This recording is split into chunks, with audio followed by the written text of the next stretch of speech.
Assalamualaikum warahmatullahi wabarakatuh. Selamat pagi siswa-siswi SMA se-Sulawesi Selatan. Bagaimana kabarnya hari ini? Semoga dalam keadaan sehat. Teruntuk Bapak Ibu Guru Pendamping, terima kasih karena telah mendampingi putra-putri kita belajar hari ini. Dari studio Dinas Pendidikan Provinsi Sulawesi Selatan dalam program Smart School, generasi cerdas, generasi smart, berkarakter, cerdas K.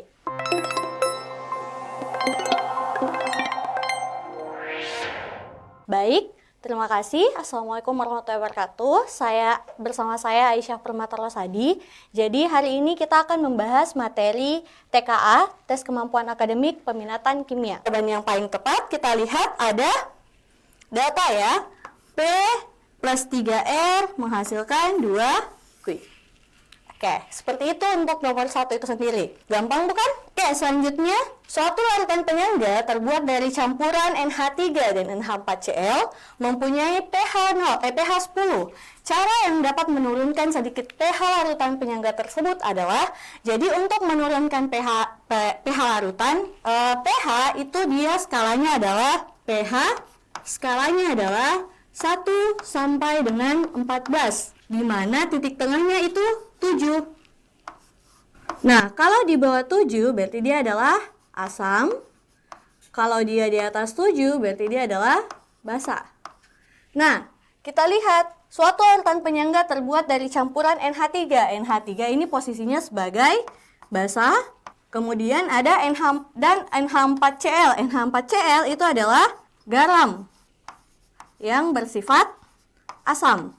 Jadi dia berasal dari reaksi NH3 plus HCl menghasilkan NH4Cl. Kita buat.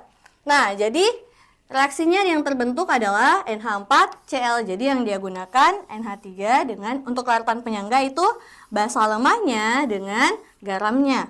Nah, yang ditanyakan apa? Cara yang dapat menurunkan sedikit pH. Karena pH-nya tadi 10, kalau 10 itu dia sudah termasuk basa. Untuk menurunkan pH, berarti dia harus diasamkan. Berarti harus ditambahkan asam. Nah, larutan penyangga, pH larutan penyangga tersebut harus ditambahkan asam. Jadi kita lihat yang mana yang merupakan asam dari pernyataan 1, 2, 3, dan 4. Nah, untuk pernyataan 1 menambahkan larutan HCl. HCl sudah pasti asam. Kemudian menambahkan larutan NH3. NH3 tadi posisinya apa? Basa. Berarti ini basa. Kemudian ada menambahkan NH42SO4. Nah, dia berasal dari reaksi apa? Jadi dia berasal dari reaksi NH3 plus H2SO4. Nah, yang mana karena dia berasal dari H2SO4, SO4 itu berasal dari H2SO4, berarti dia adalah garam bersifat asam. Kemudian menambahkan larutan NH4Cl. Nah, NH4Cl itu apa? Larutan yang ini ya, atau kita sebut garam asam juga. Garam. Sehingga ketika kita mau menurunkan sedikit pH, berarti kita harus tambahkan yang asam. Nah, apa saja yang asam di sini? Ada larutan HCl 1, kemudian ada larutan NH42SO4 2, menambahkan larutan NH4Cl. Jadi 1, 3, 4. Jadi jawabannya adalah delta. Nah, seperti itu. Jadi untuk soal yang ini itu masuk di sepenuhnya teori ya, teman-teman. Jadi kalau kita tahu kita sudah bisa menamatkan teori asam basa, maka soal ini termasuk dengan soal gampang ya, teman-teman. Oke, baik, kita lanjut. Nah, berikutnya adalah soal asam basa juga, teman-teman. Kita lihat sejumlah 100 ml larutan HCN 0,1 mAm dengan Ka sama dengan 4 kali 10 pangkat minus 6 dicampurkan dengan 50 ml larutan KOH dengan 0,15 m. Ke dalam campuran tersebut ditambahkan 0,4 mg NaOH padatan dengan MR40 pada 25 derajat Celcius. pH larutan yang terbentuk adalah, jadi kita lihat Yang pertama, kita harus tahu apakah ini merupakan buffer atau merupakan hidrolisis. Kalau dia merupakan buffer, berarti kita pakai rumus larutan penyangga. Kalau misalnya dia ada hidrolisis, berarti kita pakai rumus hidrolisis. Nah, kita cari tahu dengan apa? Dengan mereaksikan HCN dengan juga KOH. Kita lihat HCN plus KOH menghasilkan KCN plus H2O. Nah, kita sudah dapat reaksinya, kita lihat mula-mula reaksi sisanya. Stoikiometrinya kita lihat. Untuk menggunakan stoikiometri berarti kita harus cari molnya terlebih dahulu. Jadi kita cari molnya HCN. Mol HCN sama dengan, untuk rumus mol yang menggunakan molaritas dan juga volume, berarti kita pakai M dikali dengan V. Mol dari KOH sama dengan M kali V. M-nya berapa? 0,15. 0,15 dikali dengan 100 sama dengan 15. Kemudian 0,15 dikali dengan 50 sama dengan 7,5. Nah, kita lihat berarti mula-mulanya di sini berapa? 15. Ini satuannya milimol ya. Nah, selanjutnya kita lihat HCN-nya itu 15, KOH-nya itu adalah 7,5. Nah, di mana kita lihat yang mana yang habis? Yang habis itu yang sedikit. Jadi yang habis itu adalah 7,5. Jadi ini 7,5 habis. Kemudian 15 dikurang 7,5 dapat 7,5. Kemudian KCN, karena sama-sama koefisiennya 1, maka KCN yang bereaksi itu adalah 7,5 juga, atau yang terbentuk adalah 7,5. Jadi ini 7,5. Nah, sudah kita dapatkan bahwa dari reaksi tersebut dia ada sisa. Nah, sisanya ada yang ini dengan yang ini. Asam lemahnya bersisa dengan garamnya dan terbentuk garamnya. Nah, karena dia bersisa, berarti dia adalah larutan penyangga. Di mana ini merupakan asam lemahnya dan ini merupakan garamnya. Nah, selanjutnya, karena dikatakan di sini ke dalam campuran tersebut ditambahkan 0,4 mg NaOH padat, maka buffernya itu buffer asam plus dengan basa. Kenapa plus basa? Karena ada ditambahkan NaOH. Jadi buffer asam plus basa, kita cari molnya dulu dari basanya. Jadi mol NaOH sama dengan, mol NaOH berapa? Jadi 0,4 dibagi dengan MR-nya 40. Sama dengan 10 pangkat minus 2 atau 0,01. Nah, kemudian kita cari 0,01. Selanjutnya, kita lihat berapa NaOH yang digunakan. Berapa ion NaOH yang terkandung di dalam zatnya. Ion dari NaOH berarti kita ionisasikan dulu NaOH-nya menjadi Na plus ditambah OH minus. Karena NaOH yang bereaksi adalah 0,01, berarti OH-nya karena koefisiennya sama 1:1, di sini 1, di sini juga 1, berarti 0,01. Maka kita bisa pakai rumus larutan penyangga H plus sama dengan Ka dikali mol asam lemah dikurang dengan mol OH minus dibagi dengan mol garam plus mol NaOH. Ini dikali valensi ditambah dengan mol NaOH. Nah, Ka-nya tadi berapa? Ka-nya adalah 4 kali 10 pangkat minus 6. Jadi 4 kali 10 minus 6 dikali dengan mol asam lemahnya 7,5. 7,5 dikurang mol OH minus 0,01 dibagi dengan 7,5 mol garamnya, dari sini mol garam, dikali dengan 1, valensinya 1 ya, ditambah dengan 0, mol dari NaOH 0,01. Kita dapatkan 4 kali 10 minus 6. Kita lihat 7,5 dikurang 0,01 itu sama dengan 7,49. Kemudian 7,5 kali 1, 7,5. Ditambah 0,01, 7,51. Jadi ini hasilnya adalah 7,49. Dan yang ini hasilnya adalah 7,51. Yang mana kalau kita bulatkan hasilnya itu tetap 1 ya. Jadi 4 dikali 10 pangkat minus 6 dikali 1. Dapatnya 4 kali 10 minus 6. Jadi pH sama dengan, nah karena yang ini ada 4 kali 10 minus 6. Jadi A kali 10 pangkat min B itu sama dengan B min log A. Jadi kita bisa lihat 4 kali 10 minus 6 sama dengan 6 min log 4. Oke? Nah, jadi jawabannya adalah, bravo ya, 6 min log 4. Oke, seperti itu untuk nomor ketiga ini. Bagaimana? Gampang bukan?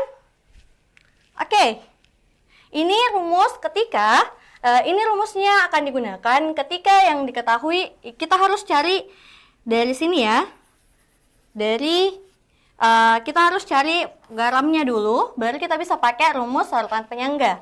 Karena apa? Karena kalau misalnya yang diketahui adalah asam dengan basanya, maka kita harus tentukan apakah dia larutan penyangga atau dia adalah hidrolisis garam. Kalau dia bersisa, berarti dia adalah larutan penyangga. Kalau misalnya dia keduanya habis, berarti dia adalah hidrolisis garam. Begitu teman-teman. Oke, lanjut. Nah, karbon monoksida dapat bereaksi dengan gas hidrogen membentuk metanol. Dalam reaksi ini, atom karbon dari karbon monoksida bergabung dengan atom hidrogen dan oksigen, sehingga terbentuk senyawa baru. Reaksi ini termasuk reaksi sintesis, karena dua zat sederhana bergabung menjadi satu senyawa yang lebih kompleks. Berikut ini diberikan tabel energi ikatan. Tentukanlah perubahan entalpi dari reaksi tersebut. Jadi yang ditanyakan adalah perubahan entalpi atau delta H. Untuk mencari delta H, karena yang diketahui adalah ikatan atau energi ikatannya, maka kita pakai rumus delta H dari energi ikatan. Delta H ikatan sama dengan reaktan dikurang dengan produk. Oke. Nah, jadi ada reaktan dan produk. Jadi kita cari dulu yang mana yang merupakan reaktan dan yang mana merupakan produk. Nah, untuk itu kita reaksikan. Di sini dia bilang karbon monoksida. Karbon monoksida itu adalah CO bereaksi dengan gas hidrogen. Gas hidrogen itu H2 membentuk metanol. Metanol itu CH3OH. Nah, kita dapatkan CO plus H2 menghasilkan CH3OH. Nah, kita setarakan reaksinya terlebih dahulu. Jadi, untuk menyetarakan reaksi, C-nya sebelah kiri 1, sebelah kanan 1, O-nya sebelah kiri 1, sebelah kanan juga 1, H-nya sebelah kiri 2, sebelah kanan ada 3 tambah 1, 4. Jadi, sebelah kiri harus ditambah dengan cara 2 dikali berapa hingga dapat 4? Itu dapat 2. Jadi, persamaan yang setara adalah CO plus 2H2 menghasilkan CH3OH. Nah, kita dapatkan reaksinya seperti ini. Karena dia merupakan energi ikatan, jadi kita harus buat dia dalam versi struktur kimianya. Untuk kita lihat yang mana yang merupakan ikatan-ikatannya. Nah, kita lihat C dengan O. C dengan O berikatan, itu kita dapat C rangkap 3O plus 2 kali H dengan H. H2 itu ikatannya H dengan H. Menghasilkan CH3, berarti C-nya di tengah, ada H di sini, ada H di atas, ada H juga di bawah, kemudian C-nya berikatan dengan O, kemudian berikatan dengan H. Nah, kita lihat, kita masukkan energinya. Jadi energinya kita lihat sama dengan C rangkap 3O, itu ini ya, Ini kurang satu ikatannya di sini. Jadi C rangkap 3O itu 1072. Ditambah dengan 2 kali H dengan H. Yang ini 436. 436 dikurang dengan C dengan H itu ada berapa? Jadi 1, 2, 3. Jadi kita tulis 3 kali C dengan H itu berapa? C dengan H ada 413. 413 ditambah dengan C dengan O. C dengan O 358. 358 ditambah dengan O dengan H. O dengan H itu 463. Oke, sehingga didapatkan 1072 ditambah 2 kali 436 itu sama dengan 1944 dikurang dengan 3 kali 413 tambah 358 tambah 463 itu sama dengan 2060. 1944 dikurang dengan 2060 sama dengan minus 116. Nah, jadi energi ikatanya adalah minus 116 kilojoule. Oke, jadi jawabannya adalah error. Oke, untuk itu seperti itu jika dia disajikan dalam narasi seperti ini. Jadi kita harus cari dulu yang mana merupakan reaksinya, kemudian kita tentukan strukturnya. Lalu setelah ditentukan strukturnya tinggal dimasukkan nilainya dan dioperasikan. Seperti itu teman-teman. Oke? Oke, kita lanjut di nomor berikutnya. Senyawa yang mengandung Cn- adalah toksik beracun. Bahkan 50 gram Cn- sudah berakibat fatal bagi manusia. Di antara larutan berikut yang tidak mengandung ion Cn-. Cn- itu apa? Cn- itu masuk sianida ya. Nah, jadi Cn- itu adalah sianida. Kita disuruh tentukan yang mana yang tidak mengandung ion Cn-. Maka dari itu kita harus lihat ketika semuanya diionkan atau dilarutkan, kita lihat NH4Cn kita larutkan itu dia akan membentuk reaksi NH4Cn menghasilkan saya tulis di sini reaksinya. Untuk yang pertama itu NH4Cn dilarutkan, dia akan menghasilkan NH4 plus tambah Cn minus. Nah, kemudian ada CH3Cn. CH3Cn. Kalau CH3Cn itu dia adalah ikatan teman-teman. Jadi CH3, C-nya berikatan dengan H3. Kemudian berikatan dengan C, kemudian ada rangkap 3 dengan N.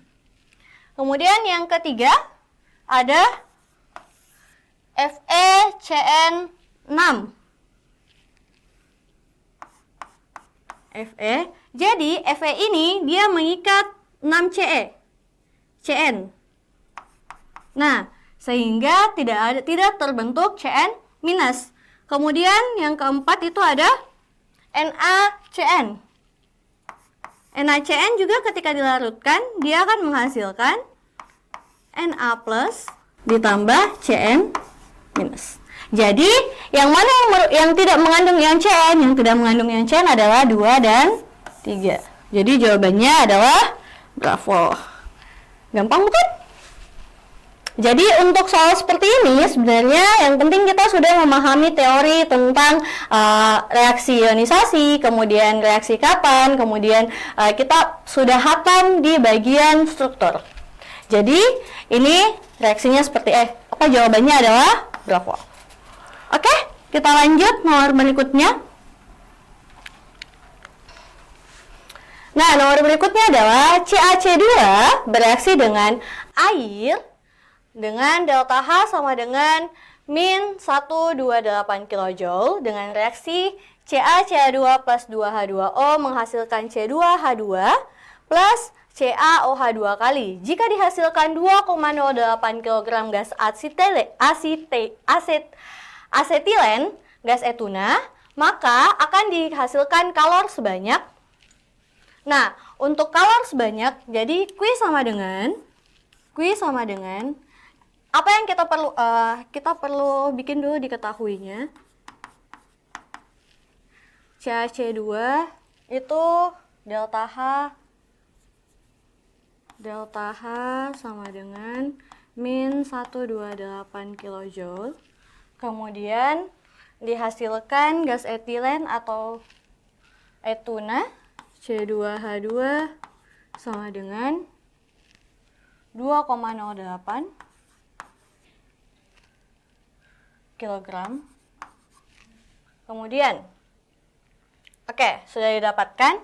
Jadi kita ditanyakan adalah Q, di mana Q sama dengan mol dikali dengan delta H.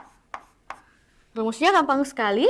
Jadi kita sisa cari molnya dulu. Mol itu bisa dicari dengan rumus massa per mR dikali dengan delta H. Massanya sudah ada. MR-nya ada tidak? Belum ada. Jadi kita cari MR dari C2H2. Kenapa yang dicari adalah C2H2? Karena yang dihasilkan, yang ditanyakan di sini adalah yang dihasilkan. Jadi kita cari yang dihasilkan. Yang dihasilkan itu ada C2H2. Nah, sehingga kita dapatkan MR C2H2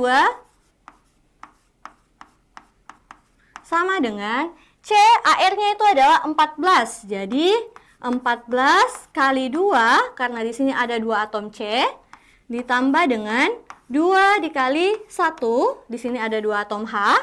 H itu AR-nya 1. Jadi 14 kali 2, 12 ya, Ini 12 kali 2 sama dengan 24 tambah 2 itu sama dengan 26. Nah, kita dapat massanya dalam bentuk kilogram. Kalau kita cari mol, itu dia harus dalam bentuk gram. Jadi kita ubah jadi gram. 2,08 kita ubah jadi untuk gram. Kita dapatkan 2080. Nah, 2080 gram per MR-nya tadi berapa? 26 gram per mol dikali dengan delta H. Delta H berapa? Minus 1,8. Nah, kita dapatkan 2080 dibagi dengan 26 itu hasilnya 80 dikali dengan 128 menghasilkan 8 kali 128 10.240 kJ. Nah, untuk kalor minus plus itu sama saja ya. Jadi kita dapatkan 1.240 kJ. Jadi jawabannya adalah Charlie. Oke, untuk itu ini adalah rumus yang digunakan ketika yang ditanyakan adalah kalor dan yang diketahui adalah delta H ya teman-teman. Jadi untuk rumus-rumus dalam senyawa kimia, untuk rumus-rumus kimia itu dia bergantung dengan apa yang diketahui. Karena yang diketahui adalah delta H, kemudian kita bisa gunakan rumus molnya, maka kita pakai rumus Q sama dengan mol dikali delta H. Nah, beda lagi kalau misal yang diketahui bukan delta H-nya atau yang diketahui adalah energi ikatannya, maka kita tidak bisa menggunakan rumus yang ini ya. Oke, baik.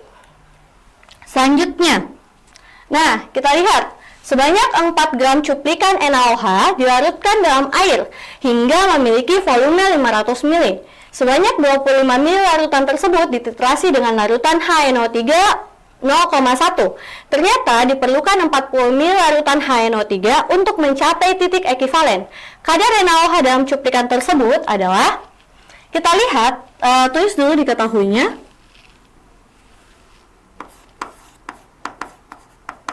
Yang diketahui adalah massa NaOH. Massa NaOH sama dengan 4 gram. Dilarutkan dalam air hingga memiliki volume V sama dengan 500 ml. Sebanyak 25 ml larutan tersebut, jadi larutan yang dititrasi itu adalah 25 ml.